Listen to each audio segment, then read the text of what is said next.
hoje. Então, hoje, dando continuação no tema reconhecimento, então vamos chamar a palestra Reconhecimento 2. O 1 foi mostrado tipo uma margarida ali, onde cada pétala eram derivações desse reconhecimento. Eu acredito que esse texto ajuda a explicar aquela flor. Vamos ver então. Desde criança somos incentivados a ser alguém na vida, ainda mais se ganharmos uma fama positiva. Aí poderíamos nos orgulhar e a nossa família e amigos seriam favorecidos também por tabelinha. Poderiam contar e obter vantagens com isso. Qualquer coisa menos ser os menores para o mundo, porque aí que vergonha seria, né? Teríamos que tentar esconder isso ou desligar-nos deles, porque o que os outros vão dizer, que somos os pobres coitados, que somos burros, que somos preguiçosos, que não somos ninguém. Então o mundo incentiva a ser grande, né? Seja melhor que os outros. Daí quando o sofrimento se gera, o cara não consegue, né, ganhar sempre. Uma hora tu ganha, uma hora tu perde. Então tu fica oscilando em prazer e desprazer, né? E daí o sofrimento e o desprazer. Como um pai ou uma mãe poderiam se enaltecer perante os outros se o filho não é importante, se não ganha bem? Quantas vezes os pais criticam o filho mesmo, e depois, sobre a mesma circunstância, para os outros eles contam vantagem, porque eles querem ser reconhecidos por tabelinha. Nós somos os pais daquele cara ali, que é importante, trabalha na empresa tal, que ganha não sei quanto. Eles não estão nem aí se aquilo o filho gosta. Eles não estão interessados se o filho gosta daquilo, ou se não, ou escraviza. Eles querem poder contar vantagem. E o que é uma vantagem? É estar na frente ou ser maior que o outro, assim aparecer mais. É amor ao outro querer ser maior que ele, para que ele se envergonhe ou parecer menor ou igual, para que crie um amor próprio. Então, não seria amor teu se mostrar igual ao outro, até menor, do que se ficar se mostrando maior que ele, para que ele se auto-menospreze, né? Parece que quem não tem amor próprio idolatra outros para tentar compensar esse desamor a si próprio. Então vai ter ídolos. O cantor tal, ou não sei quem, o jogador tal. Parece que ter ídolos é porque não tem amor próprio por si, porque amar mais o outro do que a si próprio, né? Parece uma coisa estranha isso. E talvez porque esse desamor a si mesmo. Por que será esse desamor a si mesmo?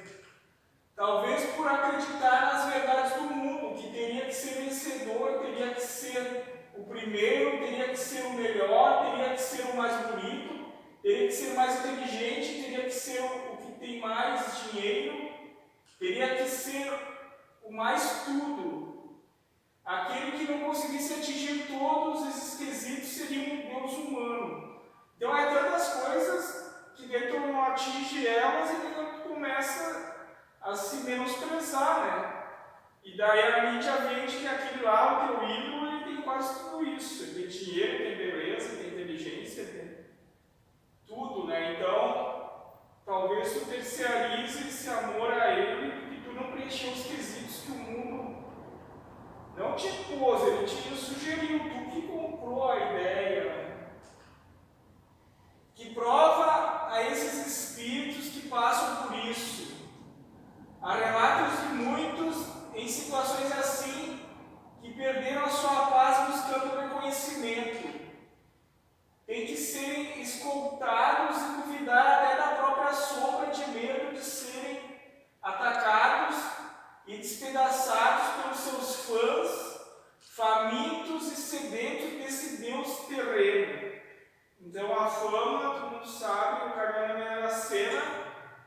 no outro dia ele não tem mais paz, né? Ele tem dinheiro, ele pode tudo, quase tudo, mas ele não tem mais paz. E quem tem fama é assim também.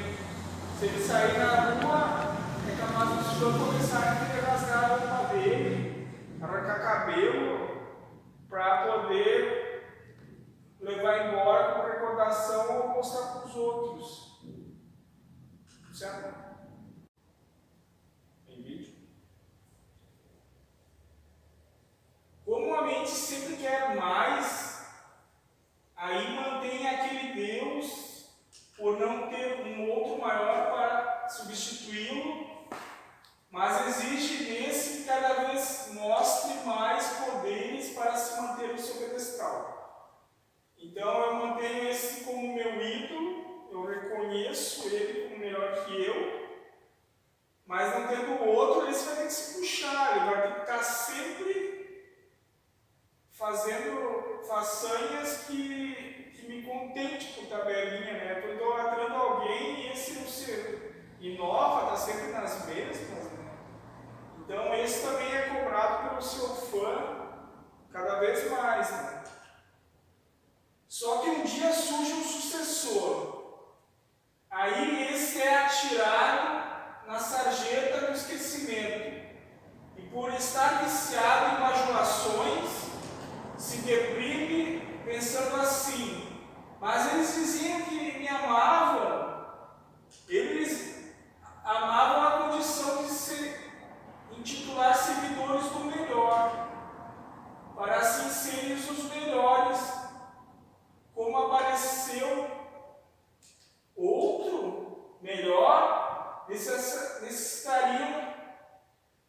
necessariamente tem que pular para esse novo galho, senão também serão ridicularizados pela humanidade. Então, o fã idolatra um, mas ele estagnou ali, aparece o melhor, a maioria pula para esse outro melhor, porque daí, por tabelinha, também são os melhores. Eles são os fãs do melhor, então eles são os melhores fãs. Uma coisa assim, né? Tudo com a intenção de se sentir melhor que os outros. Ah, eu tenho o melhor ídolo, eu sou o melhor fã, essas coisas assim, né? E nessa brincadeira, Deus é sempre trocado pelos deuses humanos, né? E nessa brincadeira, Deus é esquecido, e daí ficam as bajulações. E falado anteriormente, aquele que deixou de ser o ídolo, às vezes eles são viciados, né, nessa fama, e daí perdem a fama, às vezes entra em depressão, que é os atores de novela, de cinema, que caem no anonimato, né, que caem no esquecimento, e às vezes entra em depressão porque ninguém mais os reconhece, né, os idolatram. Idolatria é de ídolo, né? Não tão pejorativo assim essa palavra, mas só tu tem um ídolo.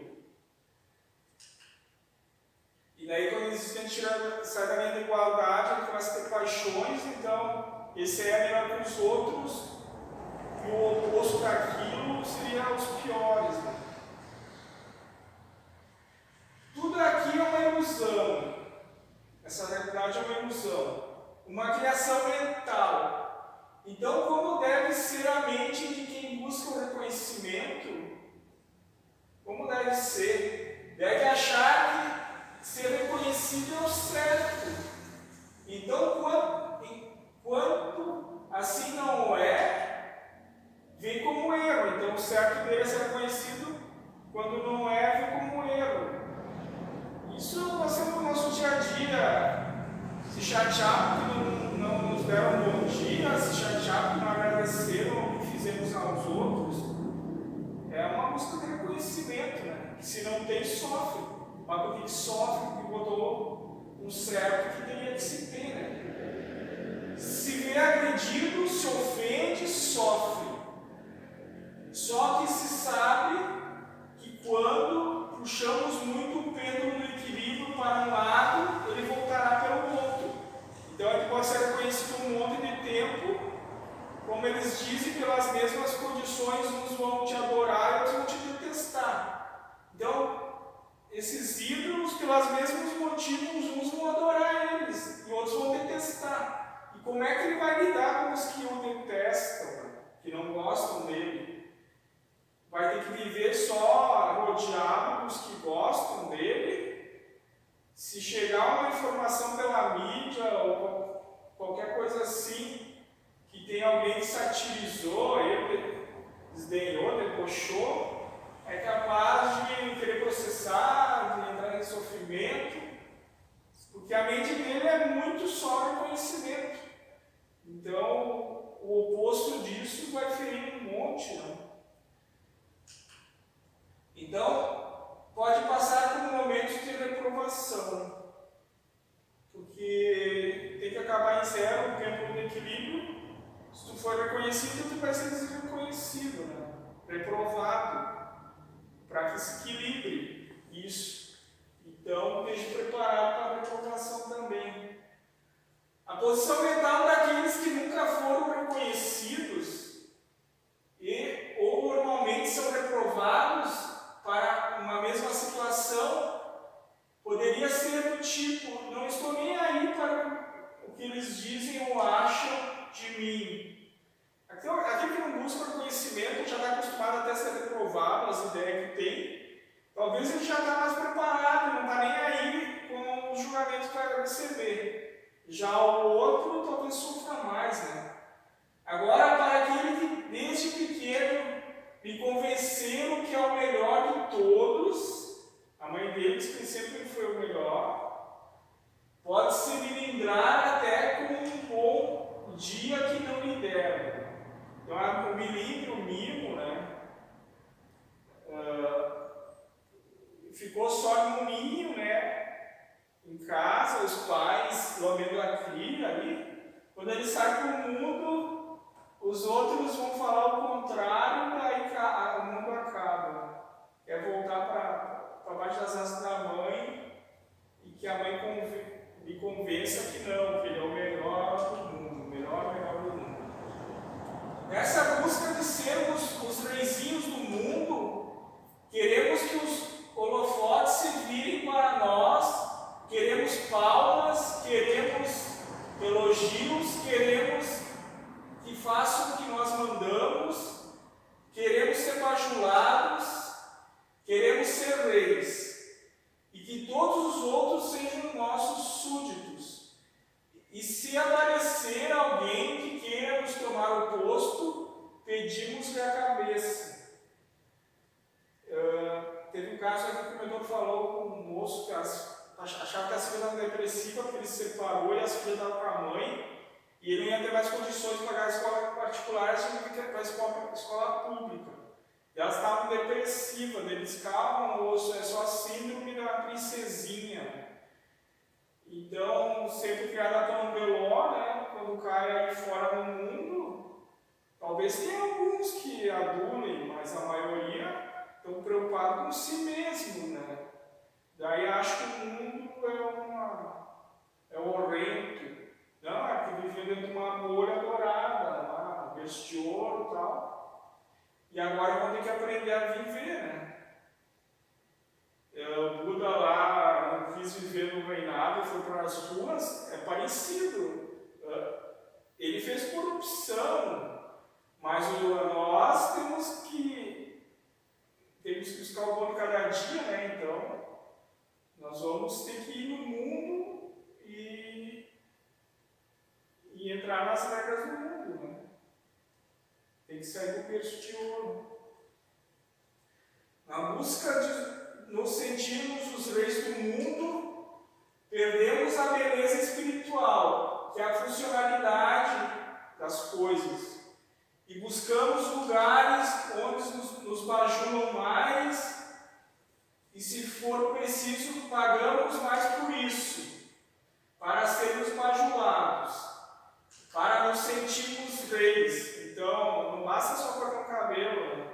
Tem que ir lá onde tem chope, o cara fica 3 horas passando creme. Não tem gerado isso, mas parece que a função da coisa é cortar o cabelo já deixa de ser. É cortar o cabelo também, mas tem mais um monte de coisas no pacote ali, né?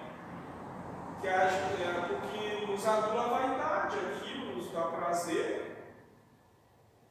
Não tem nada de errado fazer isso, mas quando não tiver isso, daí não presta, então eu não posso mais voltar a cortar um cabelo, onde o cara vai lá e só vai cortar. Então a gente cria condições a nós mesmos que quando não forem contempladas, a gente mesmo que sofre, né?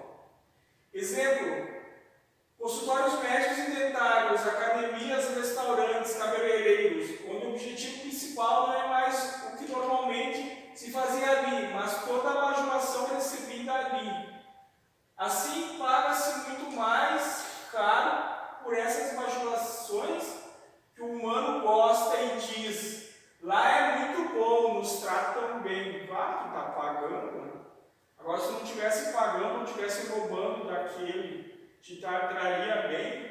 Então, é uma troca de favores, né? Tu está comprando aquele bem-estar. Então, o acolhimento que tu recebe é porque tu paga. Se tu não pagasse, eu não sei se teria. Né? Mas será que é verdadeiro essa paixão desses por ti? Se eu fosse um ídolo, será que seria verdadeira a paixão dos meus fãs por mim? Ou as segundas intenções só fazem com que tu pagas por isso? Ali o exemplo desses lugares, né? Tu é bem tratado porque eles te amam ou porque tu paga bem? Né? Será que possui toda essa caridade mesmo? O que aconteceria se aparecesse um mendigo carrancudo e dissesse-lhes: vai direto ao ponto, faz só o que é para ser feito, pois tem o dinheiro contado.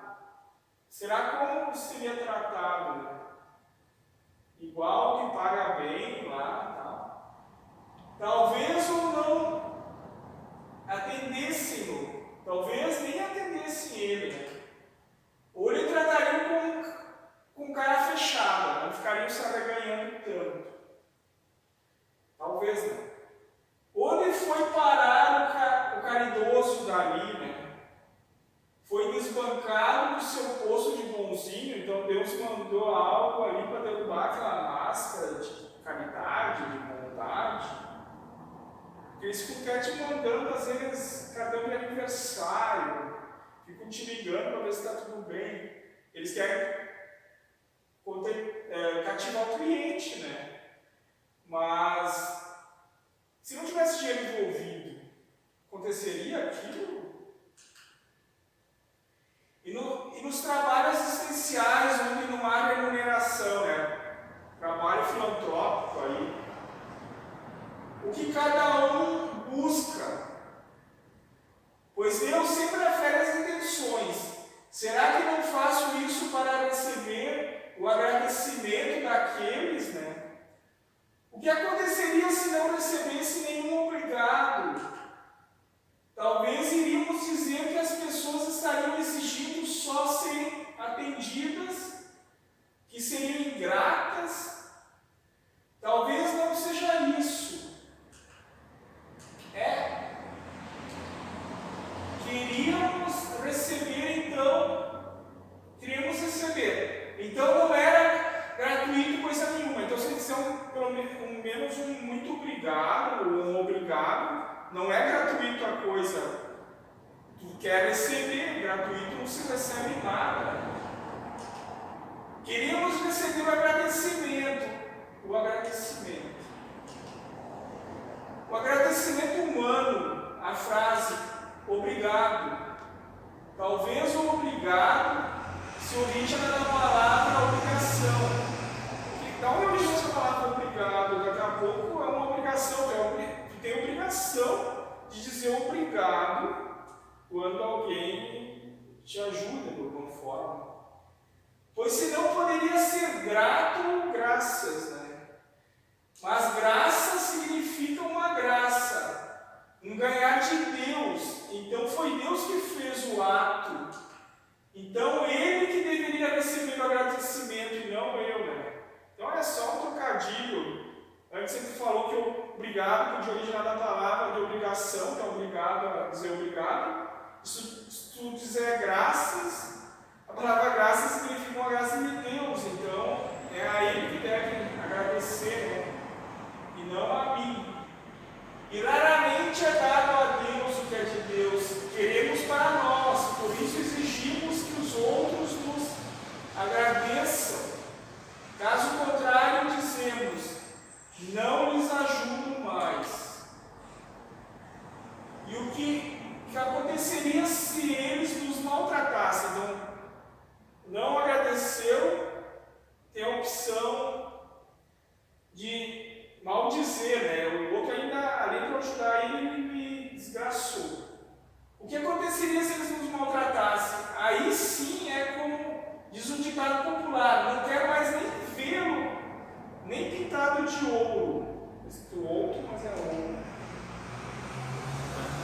A falsidade do bonzinho, daí é o bonzinho desmascarado, né? É observada num romance novo, ou quando se quer ganhar alguma coisa, ou quando se quer vender alguma coisa, onde quer se convencer alguém, ou quando quer ser reconhecido. Então é aquela coisa que tu quer pegar o outro, né? Daí tu é bonzinho e tal. Depois que caiu na armadilha, daí tu pode tirar a máscara. Que aquele que quer lhe convencer vem se derretendo para teu lado, como se tu fosses a pessoa mais certa do mundo a receber aquele merecimento. E ele fosse a pessoa mais capacitada do mundo a lhe propiciar esse merecimento. Só depois que consegue o seu objetivo, segundo o ditado humano, vira o coxo que comeu. Na verdade, não se transformou de bonzinho a malzinho. Volta a ser o que era normalmente, uma pessoa normal. O bonzinho era só uma máscara para convencer, para conseguir o seu objetivo. Muitas vezes tinha segundas intenções, até inconscientes, pois a sua mente busca conquistar, ganhar, ser reconhecida, vencer, né? Cuidado com os bonzinhos. Lembrem da história do Chapeuzinho Vermelho. O lobo se passa por uma vovozinha frágil e boazinha, mas tinha segundas intenções.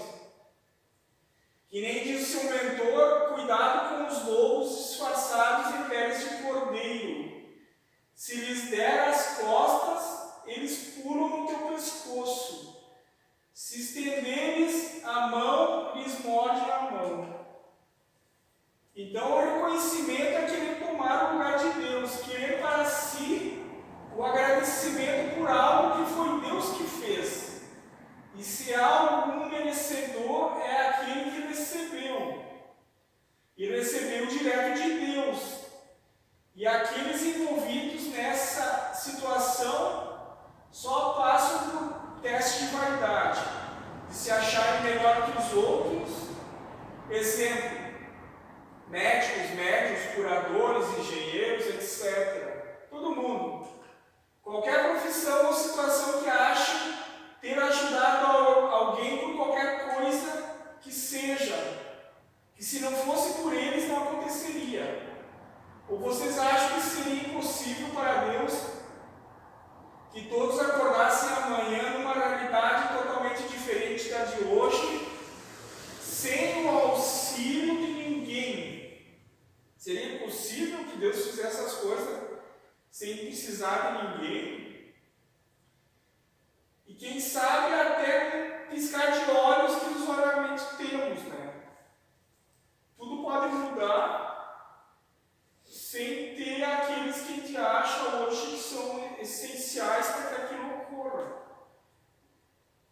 Tem exemplos diretos por aí, que a gente se cura sozinho, acorda no outro dia bem, encontra algo, uma riqueza enterrada e mas além disso tem que trabalhar a vida inteira. Mas então como é que o cara conseguiu dinheiro, só achou um negócio errado? Então, que eles dizem no limite de Deus, né? Para Deus tudo é possível. Se tu tem uma verdade que só pode ser daquele jeito, sofra com ela, né? Porque Deus tem várias cartas na mão e Ele vai usar conforme Ele bem entende, né? Então é uma ilusão acharmos que somos realmente importantes a ponto de sermos necessários para que Deus atue no outro. Quando nós fazemos apometria, que a gente achava que estava salvando o mundo, caçando o mago negro, o obsessor, o mentor disse: vocês acham que realmente são necessários esse processo? Vocês acham que Deus, a espiritualidade, não conseguiria resolver isso sozinho? Se vocês estão envolvidos nisso, é porque manifesta amor. Então, isso está acontecendo aqui mais por vocês do que por eles.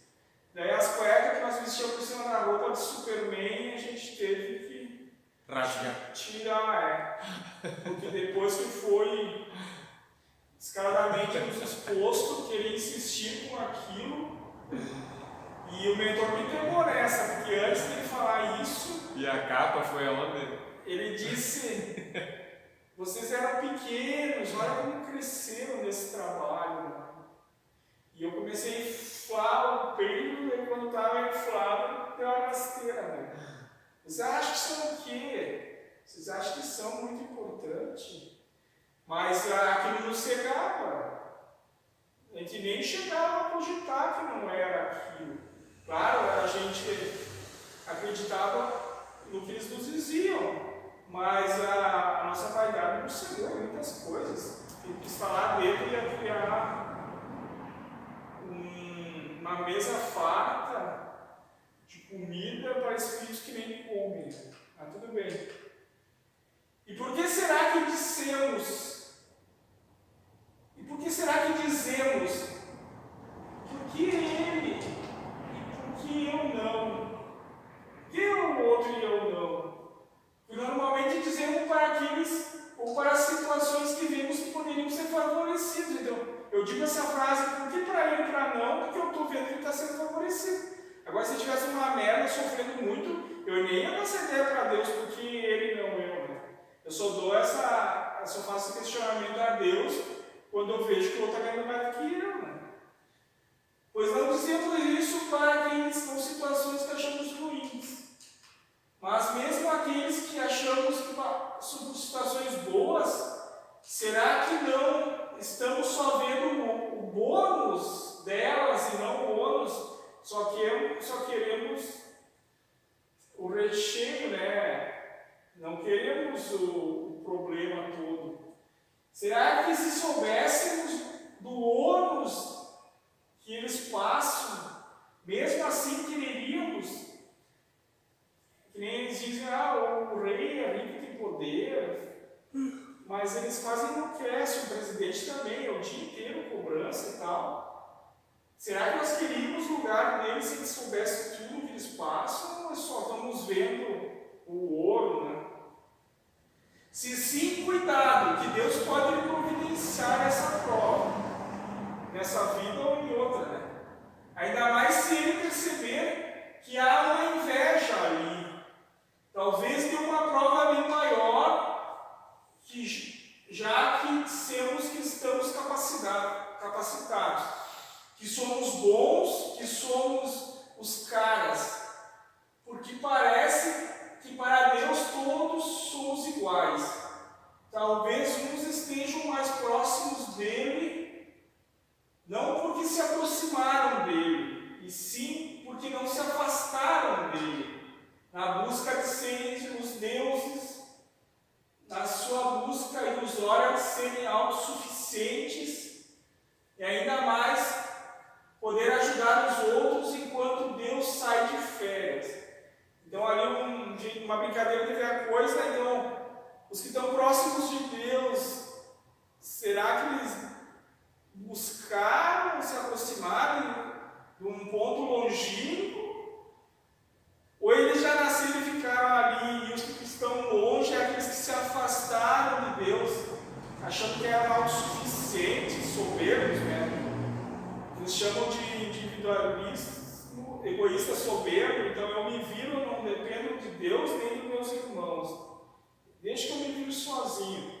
Talvez aqueles que estão longe hoje é porque se afastaram e os outros simplesmente se mantiveram, né, na sua humildade. Só para pensar assim. A frase, os maiores na terra serão os menores no reino dos céus. Talvez queria dizer que não desenvolvêssemos a humildade ou que queremos tomar o lugar de Deus, ou o reino dos céus é o nosso interior. Em vez de buscarmos esse interior para desenvolvermos o amor próprio, para servirmos, para entregar a Deus o que é de Deus, buscamos tomar o que é de Deus. Queremos ser servidos, queremos receber o amor dos outros. Eu só queria falar o que aconteceu essa semana. A história é pessoas que não têm filhos, que às vezes são tios e adotam os seus sobrinhos como filhos, né? Daí a gente conheceu uma pessoa, agora você não disse mais duas. Daí a conclusão chega, eles dizem que somos todos iguais, nós sobre a pele dos outros faríamos o mesmo, ou até pior. Esses 3 casos não é regra, só me deixa convencido que sim, que se passar por situações semelhantes, a gente vai acabar pensando igual. Então, essas 3 famílias têm o mesmo proceder, assim, o jeito de ver a coisa. Por isso não ter filho e adota o sobrinho como filho. Então, a gente julga o ladrão, o assassino, não sei o quê, mas a gente não tem uma vida parecida. Mas se a gente tivesse, ou se a gente pegasse casos parecidos, eles vão pensar parecido. Mas então não é aquele ego, aquele personagem que carrega tais verdades que qualquer espírito vai animar e vai acabar. Que nem o jogo de videogame, aquele personagem tem tais poderes de luta, um dá voadora, outro dá rasteira. Tu não consegue pegar um outro personagem de jogo e fazer golpes que só um tem, né? Então é só um jeito de ver a coisa para não cair em vaidade ou culpa também, né? Se achar pior. Sobre a pele do outro, faríamos o mesmo. Ou muito parecido, né? O que eles dizem é que talvez os sentimentos que aquele espírito ao manifestar aquele personagem pode ser diferente de um para o outro, mas o ato em si vai ser de Deus, vai ser do personagem. Não tem muito o que fazer de diferente, né? Talvez o amor não é recebido de fora, reconhecimento. Aquele que espera reconhecimento talvez ache que vai vir amor do outro. Talvez o amor é gerado de dentro e não consiga ser dado a ninguém, né? O outro pode até te dar conselhos, te acolher e tal, mas se tu não quiser, se tu quiser se auto-menosprezar, talvez possa ficar o universo inteiro ali te convencendo, te dizendo que não, que isso, que aquilo, te mandando amor simultaneamente. Não sei, não estou afirmando, mas se aquele não quiser, talvez não aconteça nada, né? E o mesmo também pode ser verdadeiro. Aquele que está no buraco pode estar o universo inteiro dizendo para ele cavar mais, que ele não presta, não sei o quê. Ele pode dizer, eu não quero mais isso, eu vou mudar, não vou mais menosprezar. Então parece que é mais de ti para contigo mesmo, né? Os outros podem até te dar exemplos, te aconselhar, mas é que nem eles dizem, se a fruta não está madura, não adianta colher, né? Então, se o cara ainda não chegou no fundo do poço e tem mais para cavar, talvez ele tenha que cavar mais, até que ele por si só não queira mais aquilo. Então, como eu não gero amor para mim mesmo, e não recebo de ninguém, acabo ficando sem nada. Então, eu não gero, não tenho amor próprio para mim, não consigo receber dos outros, estou fechado, não sei, então fico sem nada. Um Deus pintado de ouro, que na verdade é só uma casquinha e que não tem nada dentro, que na primeira incidência da luz de Deus, a lucidez em si, se desmancha de vergonha de quererem tomar o posto. Então, esse Deus dourado, na frente de Deus, a luz de Deus desmancharia aquela falsidade, aquela máscara, né? E o que sobra é uma vergonha de um dia querer tomar o seu posto, né? De dizer que foi ele que fez as coisas, que não foi Deus que fez. Quem sabe então reconhece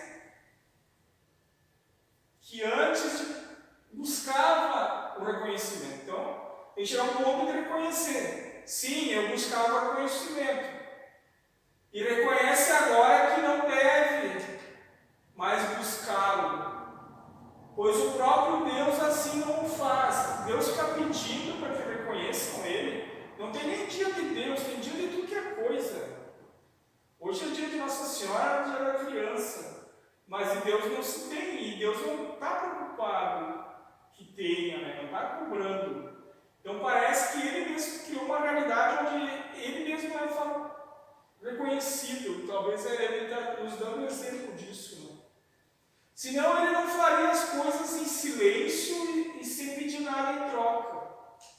Deus é o Espírito que mais trabalha no universo e o que menos cobra por isso. E quando recebe alguma coisa, normalmente é ingratidão dos seus filhos. Então talvez seja por isso que ele não quer nada, porque quando recebe é ingratidão.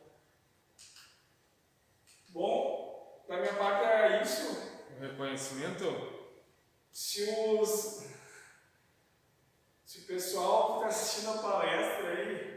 Os encarnados? Ah, é! Boa, tu lembrou bem. Eu ia dizer que só tinha um Marco aqui, eu e o Marco.